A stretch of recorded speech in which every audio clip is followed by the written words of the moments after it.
किशोरी जी ठाकुर जी से बोली, बड़े उमड़ घुमड़ के वंशी बजाओ, लाओ यार मोए दो, मैं बजाऊंगी। किशोरी जी बोली, आज हम वंशी बजाएंगे, तुम सुनो। ठाकुर जी बोले, अरे श्री जी आप ऐसा मत करो, आप तो बैठ के केवल सुनो, आप तो केवल आनंद करो, आप तो केवल नृत्य करो, आप मत बजाओ।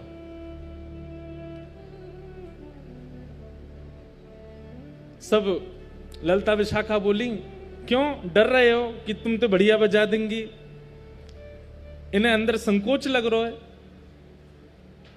ठाकुर जी बोले, नहीं नहीं, संकोच की बात ना है, श्री जी तो भैया हम तो बढ़िया ही बजाएंगे, लेकिन हे श्यामाजू आप तो केवल सुनो, आप मत बजाओ।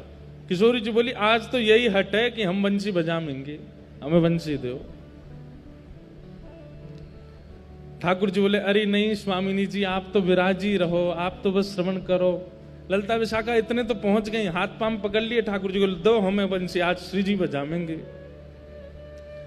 और वंशी ले जाकर के किशोरी जी को पधराते, बोले आप वंशी बजाओ।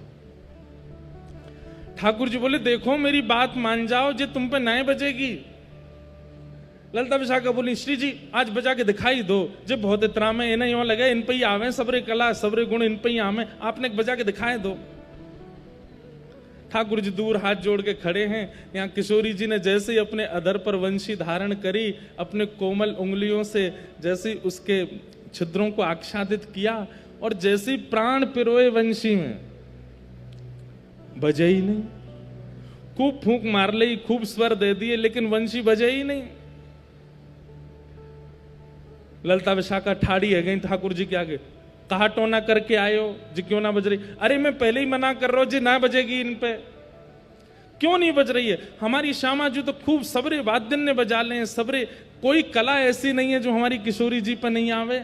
अरे महाराज, जब किशोरी जी चले तो उनके नूपुरन से ध्वनि प्रकट होवे, उन ध्वनि को सरस्वती लिखवे बैठ जाए कि कोई संगीत के नए राग प्रकट है रहे।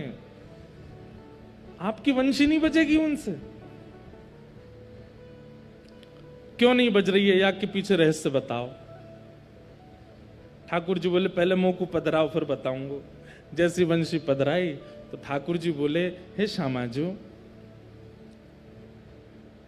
आप जब वंशी नाद कर रही तो कौन को चिंतन करके बजा रही बताइयो?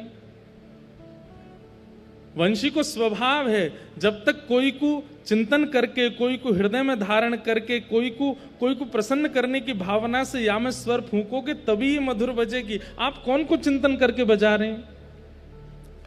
किशोरी जी बोली, अब और कौन है, आप कोई चिंतन करके बजा रहे हैं हम।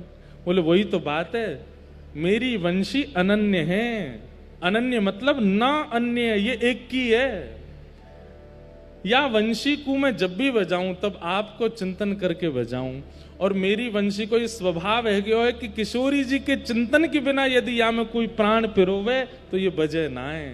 हे श्यामाजू आप तो मेरो चिंतन कर रही हो, और मेरी वंशी अनन्य है, ये कोई और के चिंतन से बजेगी नहीं।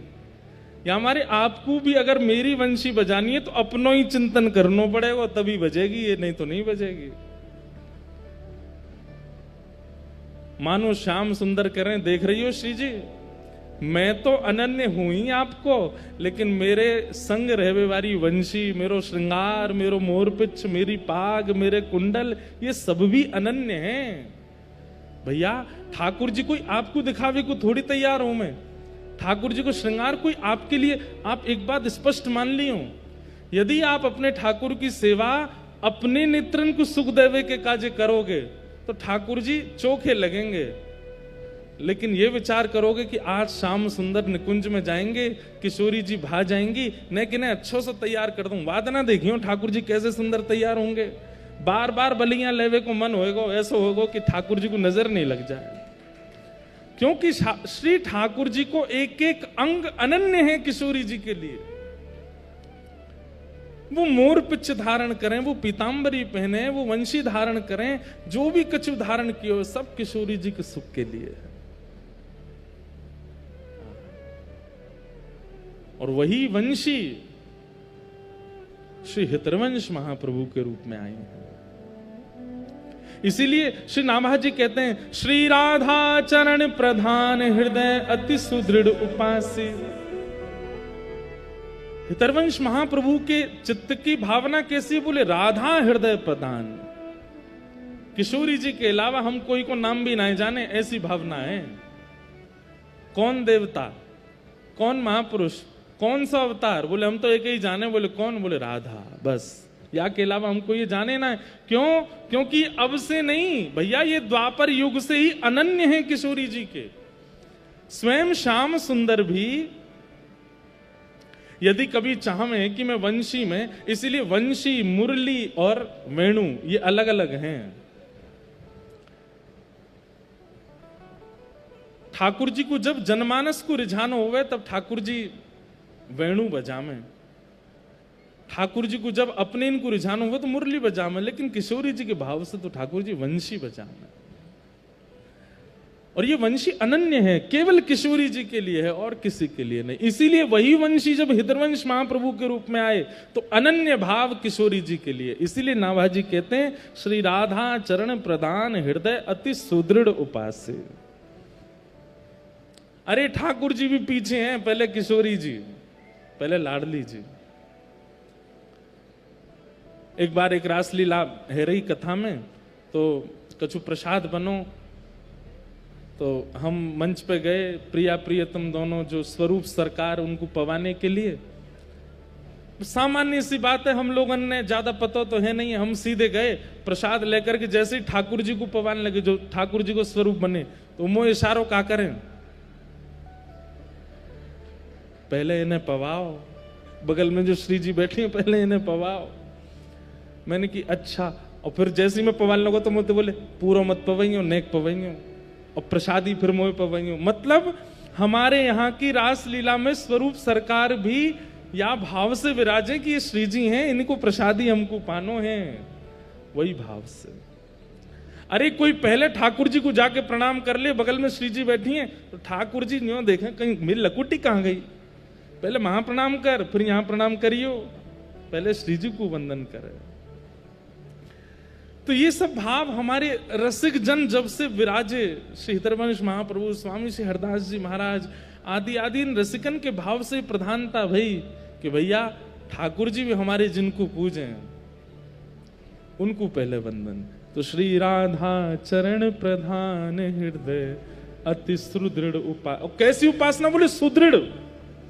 सुदृढ़ मतलब हम आप सब तो ऐसे हैं कि कोई ज्यादा प्रभावशाली देवता आ जाए तो अपने इष्ट को छोड़वे में कंजूसी ना करें, अपने इष्ट को त्याग देंगे, वो ज्यादा प्रभावशाली, उनके पास चलो। पर नहीं, जाके अधीन सदा ही सांवरो, जाके अधीन सदा ही सांवरो, या ब्रज को सिरताज, या ब्रज को सिरताज, हमारे माई श्यामा जू को राज, हमारे माई श्यामा जू को राज, हमारे माई श्यामा जू को राज, हमारे माई श्यामा जू को राज। श्री विठ्ठल विपुल बिहारिन के बल, श्री विठ्ठल विपुल बिहारिन के बल, जो जलधर सोंगा, जो जलधर सोंगा, हमारे माई श्यामा जू को राज, हमारे माई श्यामा जू को राज।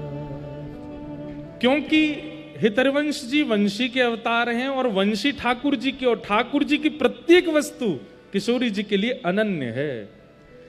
इसलिए आप सबकी उपासना में भी ये नियम होना चाहिए कि ठाकुर जी को कुछ भी पधरा में नया, पहले श्री जी की प्रसादी करें तब ठाकुर जी को पधराओ।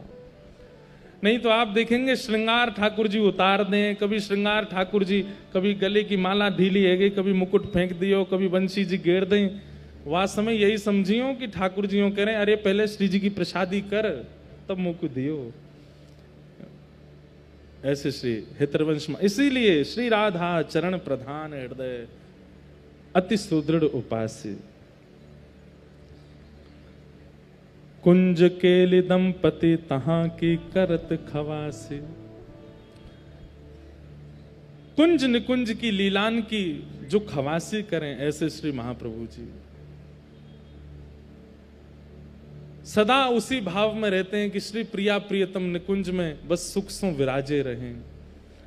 सर्वस महाप्रसाद प्रसिद्धता के अधिकारी। हितवंश महाप्रभु ने महाप्रसाद को अंगीकार किया ठाकुर जी के स्वरूप में। चरित्र में आती हैं लीलाएं, कथाएं हम सब सुनेंगे कि महाप्रभु जी जल भी पान करते हैं तो श्री प्रिया प्रियतम जी को पधरा के, वा के अलावा कुछ भी ग्रहण नहीं करेंगे महाप्रसाद को। ऐसे श्री हितरवंश महाप्रभु जी वंशी के अवतार में प्रकट भये। उनके पावन चरित्र को हम आप सब लोग श्री गिरिराज जी की तलेटी में बैठ करके श्रवण करें भाव से। आपके पूज्य पिताजी श्री व्यास मिश्र जी और माताजी तारा मैया, आप दोनों ही देवबंद नाम के एक स्थान में निवास करते थे, लेकिन संतान नहीं थी, इसलिए बड़े व्याकुल थे। और संतान के पीछे व्याकुलता का कारण ये नहीं है कि भाई जो आजकल के लोगों को होता है कि हमारी संपत्ति बढ़ावे या पुम नामक नरक से तारे आदि आदि भाव होते हैं लोगों के। संतान के पीछे भी कामना क्यों है संतान की, वो भी एक विशेष बात है। नंद बाबा के हृदय में भी कामना थी कि हमारे लाला होए, लेकिन किस भाव से? कामना के पीछे कारण क्या है?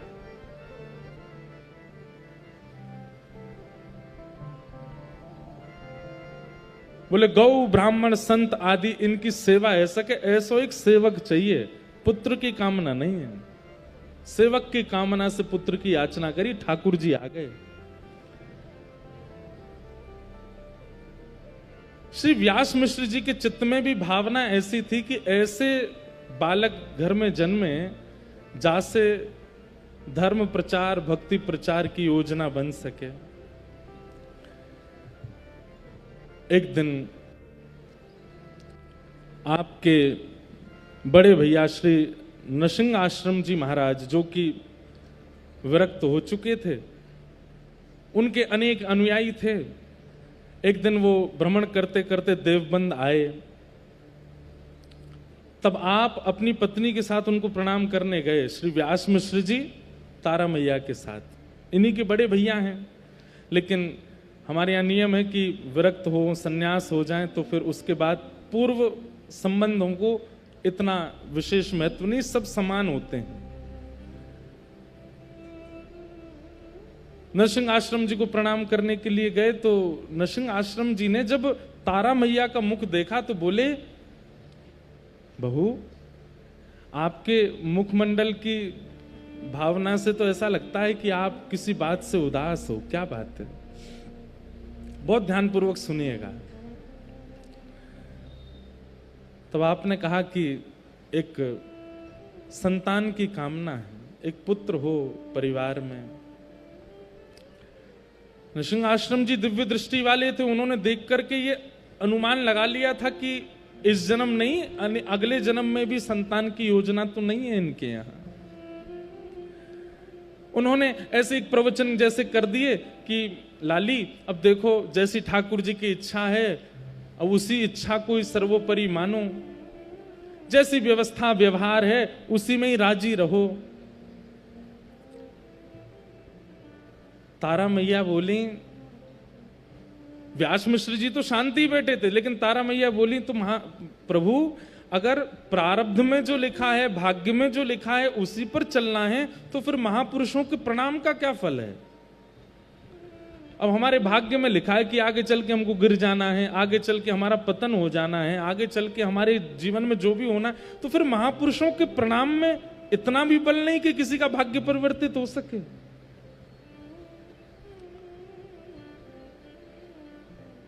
नृसिंह आश्रम जी थोड़े स्तब्ध हो गए,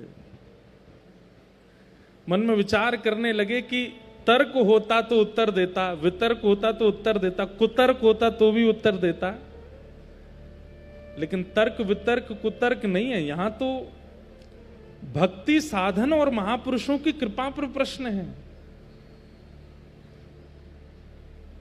महापुरुषों को हम प्रणाम ही क्यों करें, उनके पास जाएं क्यों, हम सत्संग करें क्यों? भाई भाग्य में लिखा है उसको भोगेंगे, क्यों? इनके प्रणाम से कुछ होना तो है नहीं, इनके दर्शन से कुछ होना तो है नहीं। नृसिंह आश्रम जी बोले अगर इस बात को हमने टाल दिया तो बहुत लोगों के चित्त में अविश्वास हो जाएगा। एकांत में जाकर के ठाकुर जी से प्रार्थना करी, जय जय आपके साधुओं के दर्शन पर प्रश्न उठा है, उनके ऊपर उनके प्रणाम पर प्रश्न उठा है, अब तो कृपा आपको करनी पड़ेगी। नृसिंह आश्रम जी ने एकांत में जाकर के ठाकुर जी से प्रार्थना की तो ठाकुर जी ने आश्वासन दे दिया और कहा आप चिंता नहीं करो, आप जाकर के केवल आशीर्वाद दे दो, हमारी निकुंज की ही वंशी अली ही इनके यहां जन्म लेगी। बस ये थोड़ा साधन करें, कुछ पवित्रता का ध्यान रखें, वृंदावन का चिंतन करें, इनके यहां हमारी वंशी अली आएगी। नृसिंह आश्रम जी आए, आकर के तारा मैया से बोले बेटिया अब तुम चिंता मत करो, कुछ साधन बताए। बोले जाओ, और तुम्हारे घर सामान्य संतान नहीं होगी, ठाकुर जी के प्रेम रस भाव को प्रकट करने वाली ठाकुर जी की निज सहचरी आएगी, इसलिए जाओ। और प्रणाम करके व्यास मिश्र जी, तारा मैया दोनों चले गए। अब देखो कितनी अच्छी बात, गर्भ में जो बालक है वो बालक भगवत भक्त है, उसका प्रमाण गर्भावस्था के समय ही मां को हो गया। वर्णन करते हैं कि तारा मैया जब रात्रि में शयन करती हैं और तभी गर्भ में श्री हितरवंश महाप्रभु का आगमन हुआ है, तो आपकी स्थिति कैसी है कि लेटे लेटे सोते सोते आपको निकुंज के दर्शन होते हैं, आपको यमुना जी का प्रवाह दिखने लगता है, आपको सुंदर इत्र की सुगंधी आने लगती है, और तभी मैया हड़बड़ा के उठ जाती हैं। और उठ करके तभी व्यास मिश्र जी पूछते हैं क्या हुआ, आप क्यों इतना घबरा गए? बोले पता नहीं, सघन कुंज का दर्शन हो रहा था, यमुना जी का निर्मल जल प्रवाह दिख रहा था, बड़ी सुंदर सुंदर कुंज दिख रही थी, अच्छी सी एक सुगंधी आ रही थी, कभी लगता था जैसे मानो गुलाब के पुष्प की हो, मोंगरे के पुष्प की हो। व्यास मिश्र जी बोले आपने कुछ सोचा होगा इसलिए वो चिंतन में आ गया होगा, सो जाओ। लेकिन ये तारा मैया का चिंतन नहीं है, गर्भ में आए हुए श्री हितरवंश महाप्रभु का चिंतन है, वो उनको सुनाई देता है। अब तो चलते चलते कभी नेत्र बंद हो जाते हैं, फिर से निकुंज के दर्शन होने लगते हैं, फिर से सुगंधी आने लगती है, फिर से सुंदर सुंदर वृंदावन के निकुंज वल्लरियों के दर्शन, यमुना जी का दर्शन, रज का दर्शन होने लगता है, गिरिराज जी का दर्शन होने लगता है, जबकि तारा मैया ब्रज गई नहीं है। व्यास मिश्र जी से निवेदन करती हैं कि मुझे ऐसा लगता है कि मुझे ठाकुर जी के निकुंज श्री वृंदावन का दर्शन होता है। व्यास मिश्र जी बोले हम तो कभी गए नहीं, तो वहां को दर्शन कैसे है जाए आपको? बोले पता नहीं, मुझे दिखता है ऐसा मार्ग है सुंदर, उस पर प्रिया प्रियतम के चरण चिन्ह बने हैं, जगह जगह महावर लगे हैं, कहीं ठाकुर जी के हाथ में चंदन लगा है, किसी वृक्ष को छुआ है वहां ठाकुर जी के हस्त चिन्ह हैं, कहीं पर वृंदा का वन है, कहीं पर सुंदर मोगरे का वन है, कहीं गुलाब का वन है, और सामने यमुना जी कलकल करती बह रही हैं। व्यास मिश्र जी बोले आपको कैसे पता कि वो वृंदावन ही है? बोले पता नहीं क्यों चित्त में ऐसा भाव उत्पन्न होता है कि ये वृंदावन है।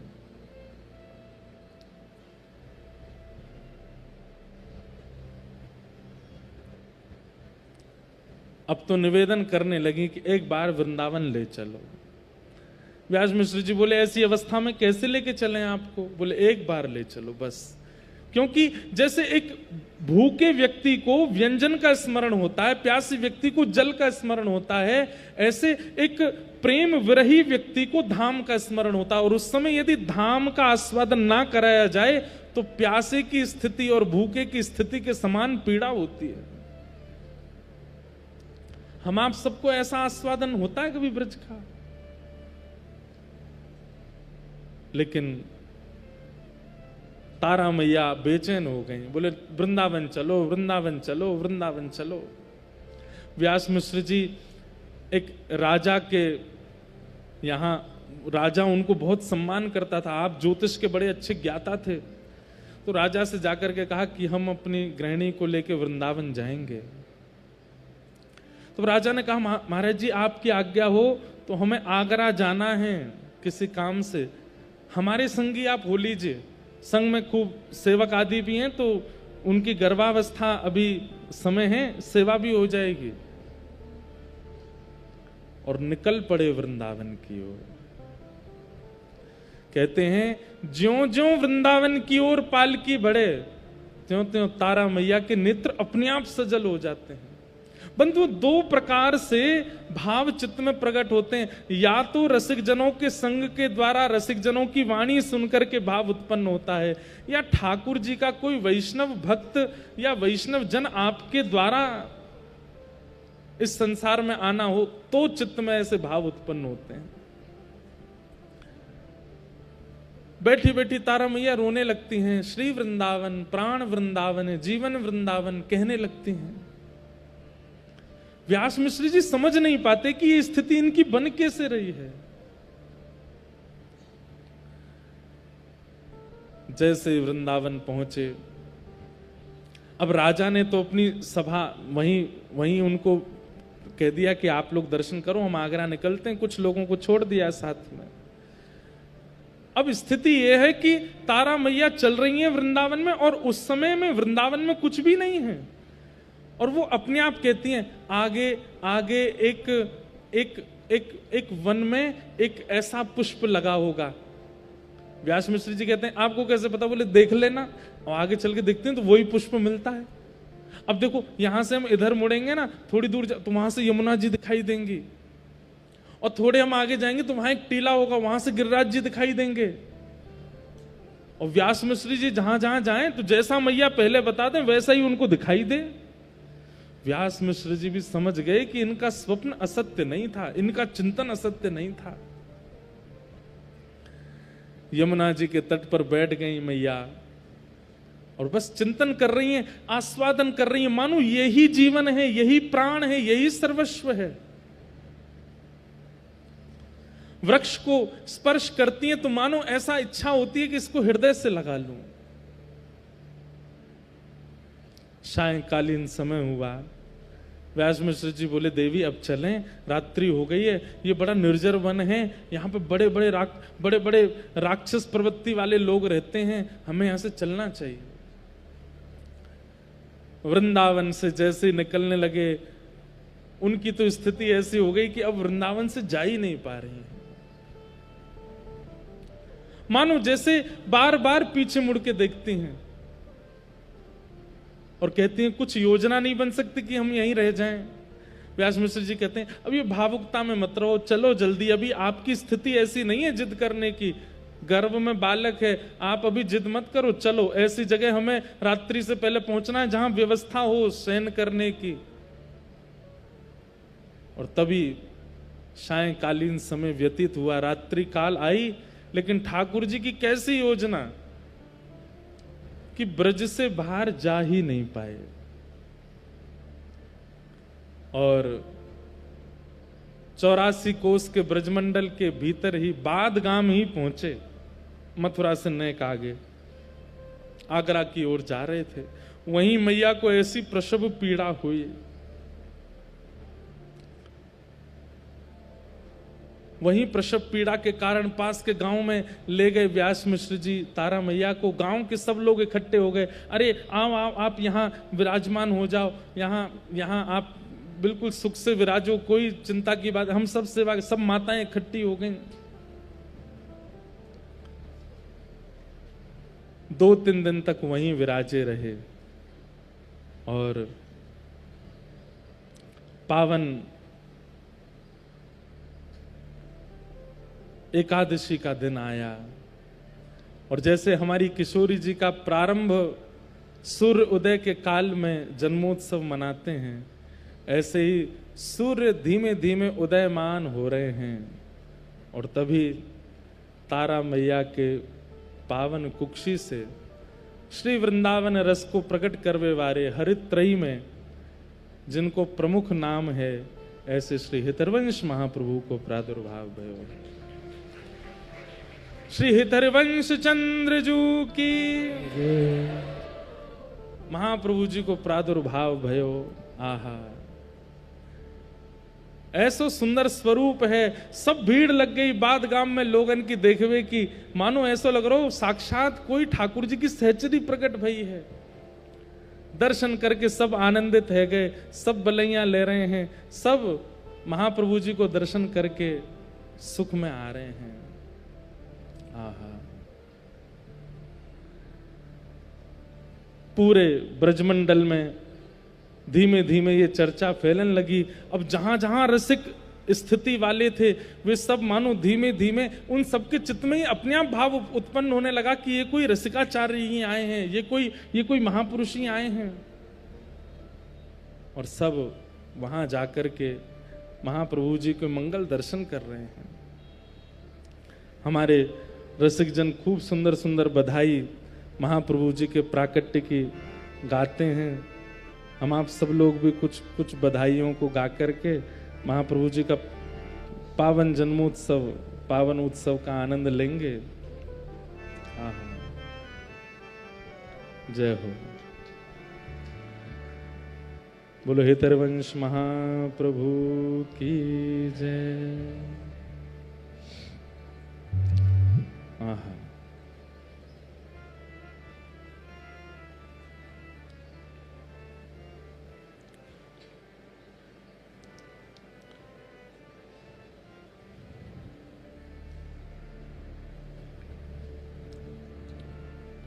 श्री राधा वल्लभ लाल की जय। आज के आनंद की। महाप्रभु जी के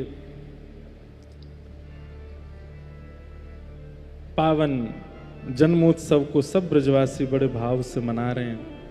बाबा इतने कछु पुष्प मंगाए लियो, बधाई गाएंगे तो सब मैंने कछु बधाई को वितरण महाराज जी के हस्त कमल से है जाएगो। आहा,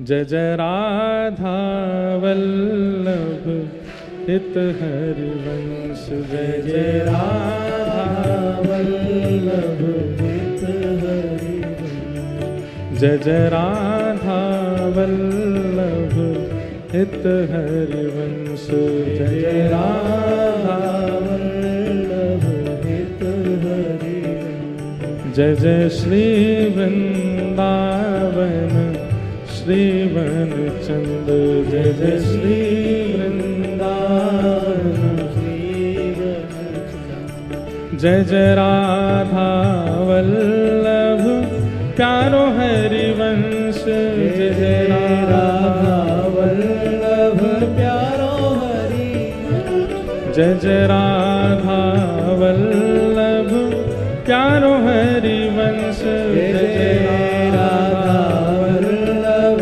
प्यारो हरिवंश, जय जय श्री वृंदावन श्रीवन चंद्र, जय जय श्री वृंदावन श्रीवन चंद्र, ओ जय जय श्री वृंदावन श्री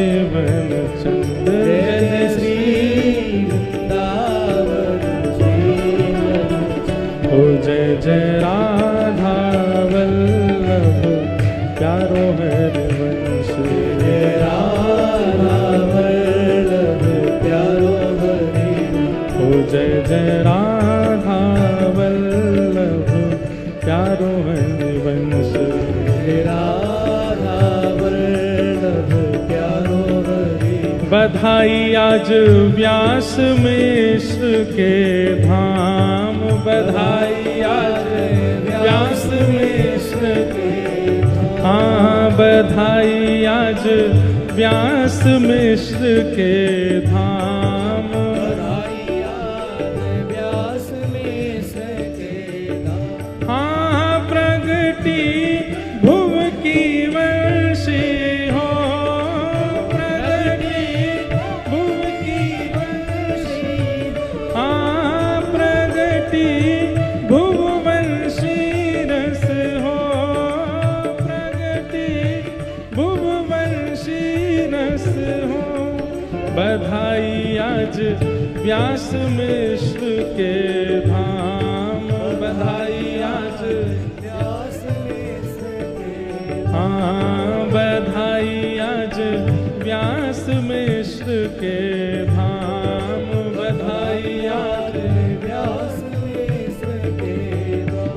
हाँ प्रगति भुववंशी रस हो, प्रगति भुववंशी रस। हाँ प्रगति भुववंशी रस हो, प्रगति भुववंशी रस हो। हाँ निभृत निकुंज रहस रस ज्ञाता, निभृत निकुंज रहस रस। निभृत निकुंज रहस रस ज्ञाता, निभृत निकुंज रहस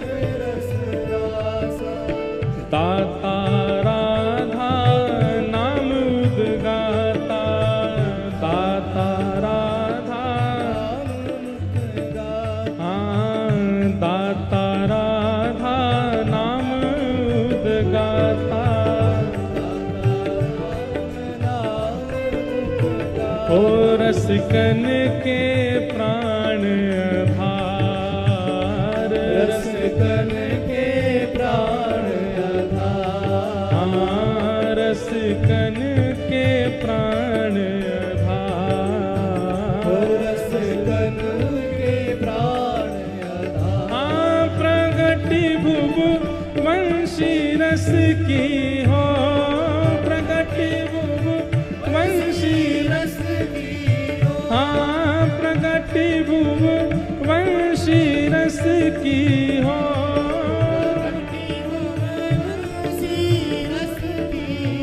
हाँ बधाई आज व्यास मिश्र के धाम, बधाई आज व्यास मिश्र के धाम।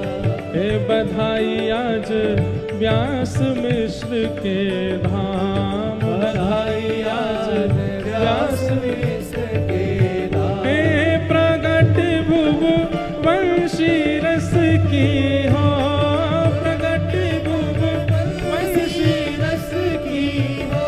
हे प्रगट भुव वंशी रस की हो।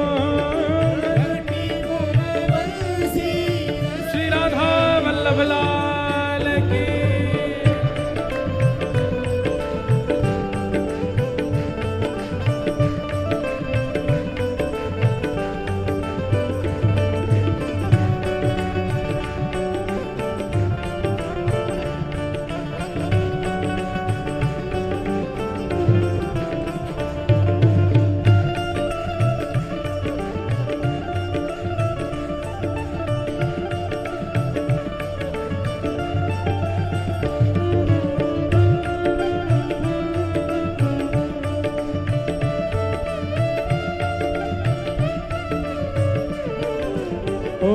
चिरजीवो हाँ चिरजीवो चिरजीवो हाँ चिरजीवो ओ चिरजीवो हाँ चिरजीवो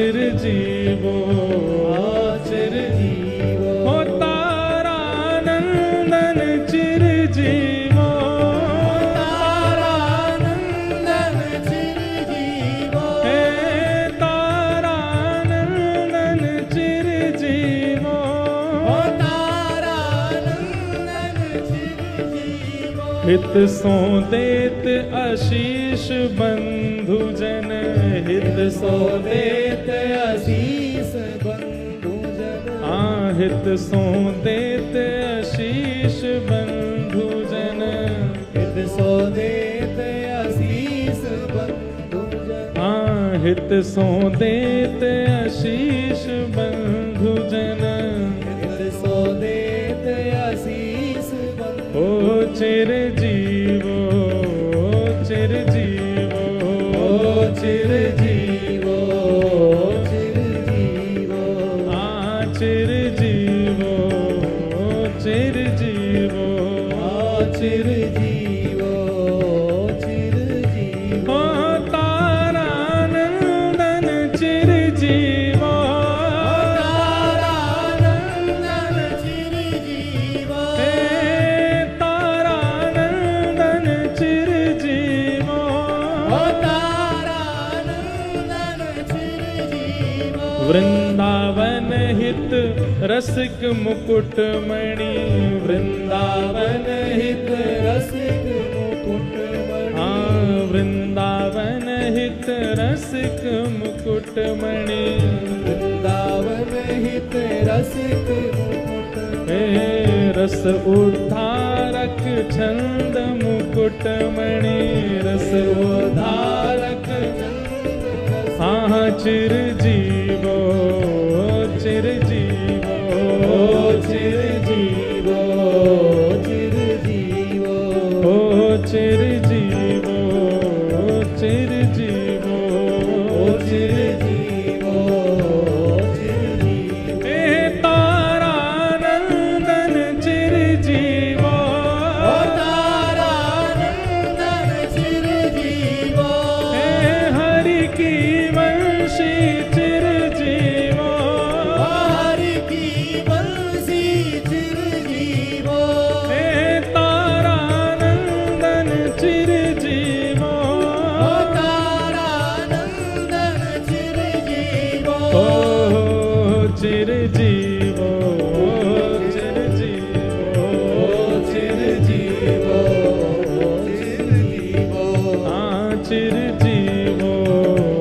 चिरजीवो चिरजीवो चिरजीवो हे तारानंदन चिरजीवो तारानंदन चिरजीवो हरि की वंशी चिरजीवो हरि की बंसी चिरजीवो हे तारानंदन चिरजीवो तारानंदन चिरजीवो हे हरि की वंशी चिरजीवो हरि की बंसी चिरजीवो बधाई है बधाई है बधाई है बधाई है वृंदावन की बधाई है की बधाई है रस किली की बधाई है रसकली की बधाई है वृंदावन को बधाई है जो बधाई है बधाई है बधाई है बधाई है बधाई है तारानंदन की बधाई है की बधाई तारानंदन की बधाई है तारानंदन की बधाई हे बधाई है बधाई है बधाई है ओ बधाई चिरजीवो चिरजीवो चिरजीवो चिरजीवो चिरजीवो चिरजीवो चिरजीवो चिरजीवो तारानंदन चिरजीवो तारानंदन चिरजीवो हे तारानंदन चिरजीवो तारानंदन चिरजीवो हे हरि की वंशी चिरजीवो हरि की बंसी चिरजीवो हे हरि की वंशी चिरजीवो हरि की बंसी जय जय श्री राम जय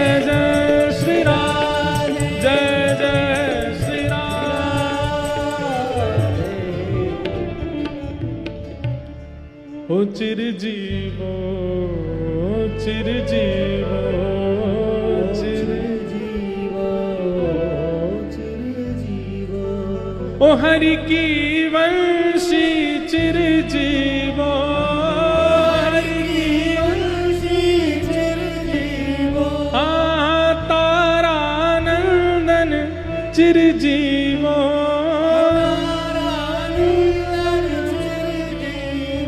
श्री हरिवंश चंद्र जू की। और ब्रजमंडल के बाद में श्री तारा मैया की कुक्षी से महाप्रभु श्री हितवंश महाप्रभु जी का प्राकट्य हुआ। ठाकुर जी ने बाहर जाने ही नहीं दिया ब्रज से। भैया ब्रज में जन्म की बड़ी महिमा है। हमारे आचार्य ने शास्त्रन में रसिकन ने बड़ी महिमा बताई है। लोग बाग विचार करें कि हमारे बालक अच्छे हॉस्पिटल में हों, लेकिन वृंदावन में तो सामान्य से हॉस्पिटल हैं और उनकी वजह से कई लोग वृंदावन में जन्म लेकर के भी बालकों को बाहर जन्म देते। अरे भैया बड़ो अंतर पड़ जाए। ब्रज में जन्म लेनो और ब्रज की सीमा से बाहर जन्म लेनो, या में भी श्री जी की कृपा अकृपा दोनों दिख जाएंगी। और कितने ऐसे रसिक जन हैं जिनके जन्म ब्रज में नहीं भये, लेकिन वे अपने बालकन के जन्म के लिए ब्रजा में यहीं रह में यहीं निवास करें 9 महीना। ब्रज में जन्म की बड़ी महिमा। किंचित ही सही वहां में प्रेम को संचार नेक तो होएगो। देखो ब्रजवासी ज्ञानी नहीं मिलेंगे, ब्रजवासी बैरागी नहीं मिलेंगे, ब्रजवासी विरक्त नहीं मिलेंगे, ब्रजवासी प्रेमी मिलेंगे, क्योंकि ब्रज में प्रेम है। हमारे नंदगाम के, बरसाने के, गोवर्धन के ब्रजवासी से आप मिलो, उनके पास कुछ नहीं है, बनावटी नहीं है, केवल प्रेम देंगे, प्रेम अर्पण करेंगे। अरे भैया तू अपने लाख धरो रे, हमारी श्री जी की सेवा को तेरे मन में भाव नहीं है, प्रेम नहीं है, तो हमें नहीं चाहिए तोते। वो आपसे धन की याचना भी कर रहे हैं, कोई याचना भी कर रहे हैं, तो वो इसी भाव से करते हैं कि श्री जी के प्रति आपके चित्त में प्रेम है तो दे जा, नहीं है तो चलो जा भैया, हमें ना चाहिए तेरो कचू। सेंसिटिव प्रेमी हैं ब्रजवासी, बहुत प्रेमी। इसलिए ठाकुर जी ने तारा मैया के भले ही वृंदावन से बाहर निकल गए, लेकिन ब्रज से बाहर जाने नहीं दिया। और बाद ग्राम में महाप्रभु जी का प्राकट्य हुआ। कुछ दिन वहां निवास करने के बाद फिर वापस देवबंद प्रस्थान कर गए और वहां धीमे धीमे हमारे श्री महाप्रभु जी बड़े हो रहे हैं। लेकिन बाल्यकाल से ही आप में भक्ति के लक्षण गुण दिखने लगे। सब लोग बहुत ध्यान से सुनो। बाल्यकाल से ही भक्ति के लक्षण दिखने लगे। आपके पूज्य पिताजी महाराज के सेवा के ठाकुर जी श्री राधा मोहन जी, व्यास मिश्र जी के सेवा के ठाकुर जी श्री राधा मोहन जी, राधा मोहन जी की व्यास मिश्र जी सेवा करते थे और छोटे से बालक हरिवंश बैठ करके देखते रहते थे। अब बालक हैं, शुद्धि अशुद्धि का ध्यान रखते नहीं है, इसलिए मंदिर परिसर से बाहर बैठे रहते थे, लेकिन वहीं से ही धीमे धीमे ठाकुर जी को निहारते रहते थे हरिवंश बालक। मन में इच्छा होती थी कि पिताजी हमें गोद में लेकर के बैठे तो इनके प्रियालाल जी का हम भी स्पर्श कर लिया करें, हम भी कुछ सेवा करें। चाव बचपन से ही दिखता है। वैसे तो बालकों में देखो भक्ति के प्रति रुझान बचपन में ही हो जाता है। छोटे छोटे बालक नानी नाना दादी दादा के संग ही रहते हैं, क्यों मंदिर जाते हैं। छोटे छोटे बच्चों को देखो घंटी के प्रति, ठाकुर जी की आरती के प्रति, मंदिर में कोई स्तुति चल रही उसके प्रति उनका बड़ा रुझान। गुटमुन चलना अगर बालक सीख जाए, उसको आप छोड़ दो और मंदिर में कुछ करने लगो, घंटी घड़ियाल, तो सीधा वहीं जाएगा, वहीं से देखता रहेगा। अच्छा, बालक कुछ सीखे ना सीखे, सबसे पहले ताली बजाना सीख जाता है। ताली जरूर बजाए, कीर्तन करो, भाव गाओ, कुछ भी हो, ताली बजाना सीख जाता है। इसका मतलब क्या है? भक्ति के गुण लगभग बालकों में आते हैं, पर संसारी विषय हम डाल देते हैं उनमें। लेकिन हरिवंश बालक कैसे हैं पता है? घुटमुन चलते बालक में इच्छा प्रकट हो घंटी के प्रति, घड़ियाल के प्रति, तो समझ में आती है। पर ये हरिवंश बालक कैसे हैं कि ये अपने पिताजी राधा मोहन जी की सेवा करते हैं और ये दूर बैठे बैठे देखते हैं और इनके नेत्रों से आंसू गिरते। 1 वर्ष 1.5 वर्ष के बालक में प्रेमाश्रु आना नेत्रों में। तभी मैया आती हैं और मैया आकर के, अरे लाला रो का ही करो, मतलब ऐसा लगता उनको कि ये पहले किसी बात पर रोया होगा तो ये तो शांत हो गया, पर आंसू रह गए। लेकिन वो रोए नहीं थे, उनके प्रेमाश्रु गिरते ही रहते थे। तारा मैया आकर के आंसू पहुंच देती, अरे लाला रो रहे हो, आपने भी ध्यान नहीं दिया, बताओ बेचारा बालक रो रहा था। व्यास मिश्र जी बोले, हमको आवाज तो आई नहीं रोने की, ये कब रो लिए। लेकिन श्री बालक हरिवंश तो प्रेमाश्रु में रोते हैं, और प्रेमाश्रु में स्वर नहीं निकलता। रुदन भी कई प्रकार के होते हैं। जब प्रेम में विह्वल होकर के व्यक्ति रोता है ना, स्वर नहीं निकलता, बस अश्रु निकलते हैं। मुख की आकृति नहीं बदलती है, केवल नेत्र लाल पड़ जाते हैं, अश्रु गिरने लगते हैं। छोटे से हरिवंश बालक में ये गुण दिखते थे। धीमे धीमे बड़े हुए, आप अब चलने फिरने लगे तो पिताजी के कभी कभी मंदिर में प्रवेश कर जाते, और कभी कोई सामग्री ठाकुर जी की उठाते तो पिताजी इनको रोक दे, अरे अरे अरे तारा जी कहाँ हो, देखो ये हरिवंश बालक भीतर आ गया, अब ये देखो श्रृंगार गेड़ देगा ठाकुर जी के सामने, तो वो उनको उठा के दूर कर देते। लेकिन आपका इतना चाव रहता था कि सेवा में मुझे कोई सेवा दें ठाकुर जी की। लेकिन पिताजी महाराज सेवा नहीं देते थे, तो बालक हरिवंश बाहर जाते, घर से निकल के बाहर चले जाते और वहां युगल वृक्षों को ढूंढते। युगल वृक्ष कहां है, देखो कैसी उपासना।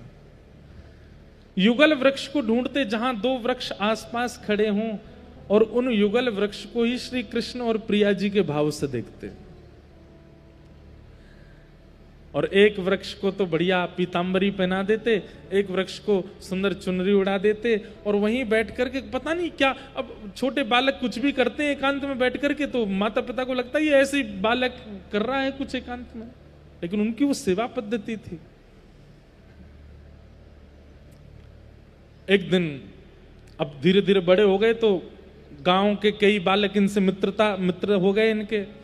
अभी अपने मित्र बालकों के साथ जाते, घूमते, आनंद करते, तो ये बालकों में भी देखते जो सांवला बालक होता ना, उसको पकड़ते, तुम तो हमारे श्याम सुंदर हो। और जो गोरा बालक होता उससे कहते, अरे ये तो हमारी श्री जी हैं। और दोनों बालकों को एकांत में ले जाते और फिर उनका भी श्रृंगार कर देते। जो सांवला बालक होता उसको मुकुट पहना देते, सिर पर ऐसे पीले वस्त्र बांध करके पाग धरा देते। वो बालक उठ के जाता, रो मत श्याम सुंदर, अभी भोग लगा देंगे, बैठो यहीं पे। पीतांबरी पहना देते, घर से कुछ आभूषण ले आते, वो धरा देते। और बेचारा जो गोरा बालक होता था उसके नथनी पहना देते, कानन में कुंडल धरा देते, सिर पर चुनरी उड़ा देते। अब सब पुराने काल में तो हमारी जैसे ये आजकल वाली हेयर स्टाइल नहीं होती थी, थोड़े बड़े केश ही होते थे, लगभग समूह के। केशों को खोल करके बढ़िया सुंदर, और ये हमारी श्यामा, दोनों की बलैया लेते, आरती करते। वो बालक रोते तो उनके चरण पकड़ते, अरे श्यामा जी आप क्यों रो रही हो, आप मत रो ना, मैं आपको भोग लगाऊंगा, मैं आपको ये कराऊंगा। और फिर वो दोनों बालक भाग जाते अपने अपने घर को। तो विचार करते, आहा प्रिय प्रियतम दोनों कुंज में गए, अब विलास करेंगे, अब महाराज विहार करेंगे। वो सांवला बालक रोते रोते अपने घर गया।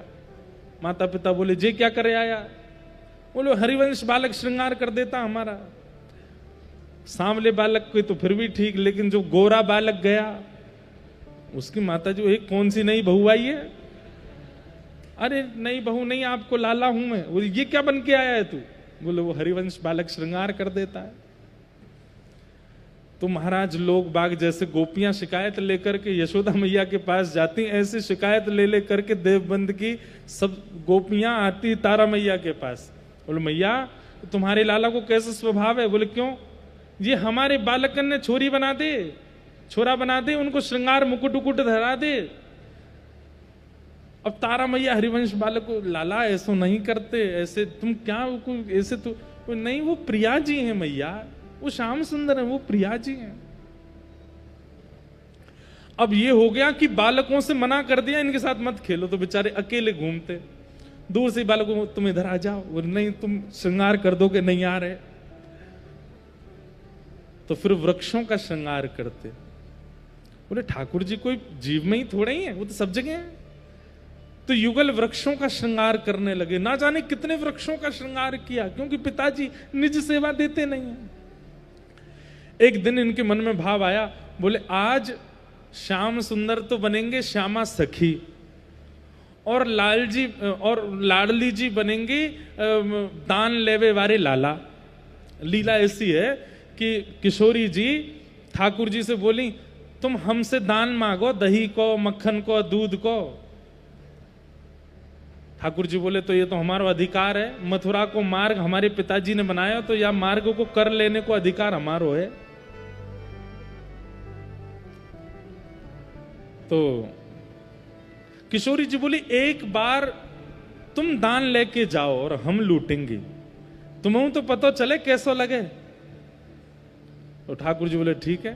बोले कहा करनो? बोले कल तुम गोपी बन के आई हो और अपनी यशोदा मैया की कोई मटकी लेके सिर पे धर के तुम जाइयो मथुरा की ओर, और ये अपने तुम्हारे जितने गोवर चोट्टा सखाए कहा सबरे, इन सबन को भी श्रृंगार करियो, या को ललता बनाइयो, या को विशाखा बनाइयो, या को सब सखीन के रूप धरियो, और कल तुम सबरे सखी बन के जाओ और हम सखा बन के तुमसे दान मांगेंगे कल।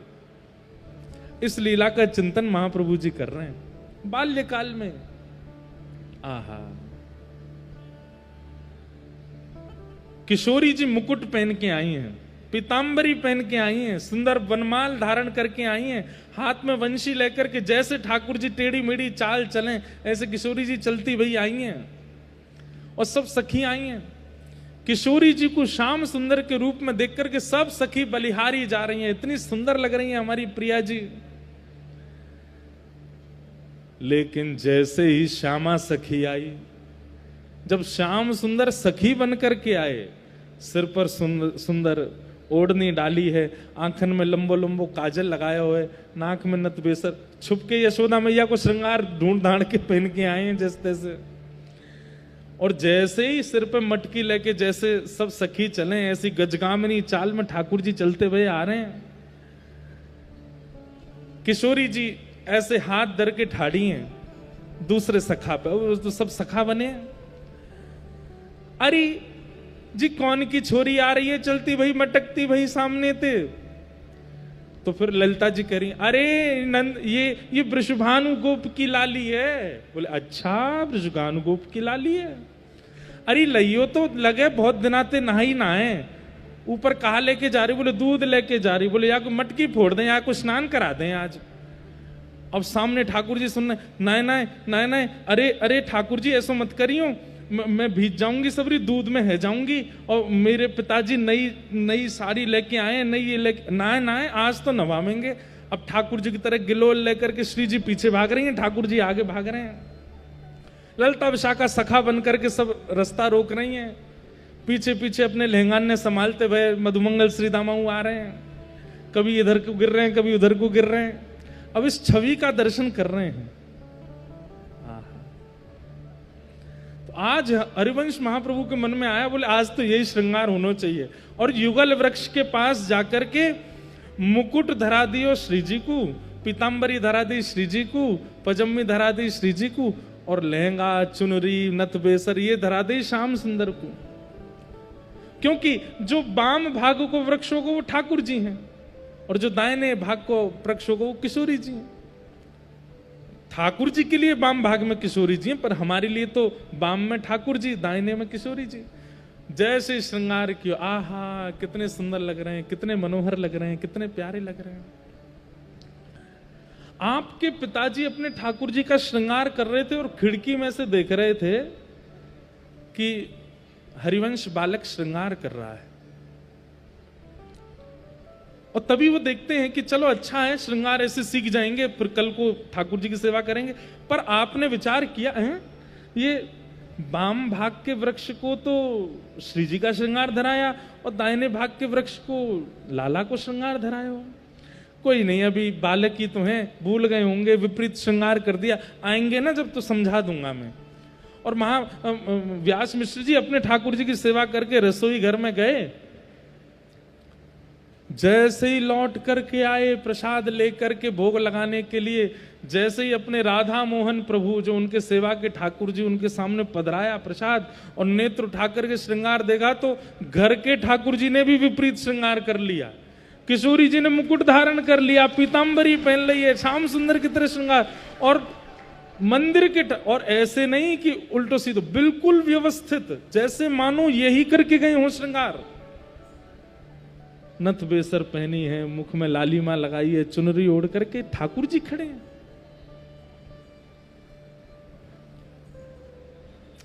हमारे गोरीलाल कुंज में यही तो भेद है जो सबको पता नहीं है।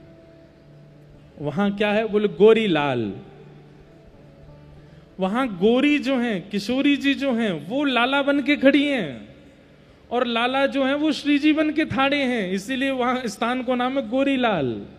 वहां जब आप दर्शन करने जाओगे तो ठाकुर जी जो हैं वो वास्तव में किशोरी जी हैं और श्री जी जो बगल में खड़ी हैं वो ठाकुर जी हैं।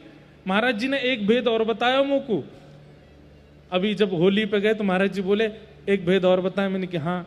बोले ठाकुर जी जो है ना ये पाटे पे खड़े हैं, क्यों?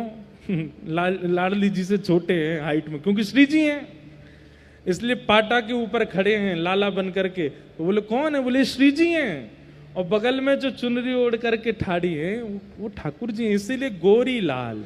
वहां लाल जो है वो गोरी बन के ठाड़ी हैं, इसीलिए गोरी लाल कुंज। हमारे लाला को श्री जी को रूप धारण करना बड़ा अच्छा लगे तो आज महाप्रभु जी ने ऐसा श्रृंगार किया। लेकिन व्यास मिश्र जी बोले ये जो श्रृंगार बाहर वृक्षों का हुआ ये मेरे ठाकुर जी का कैसे हो गया? तो थोड़े थोड़े उनको संकेत लगने लगे कि हमारा बालक सामान्य नहीं है, ये कोई ठाकुर जी की निज सहचर्य है। तो अब पिताजी ने उनको थोड़ी थोड़ी सेवा में प्रवेश कराना प्रारंभ किया। आज शरद पूर्णिमा थी और प्रिया प्रियतम दोनों ने श्वेत श्रृंगार धारण किया है।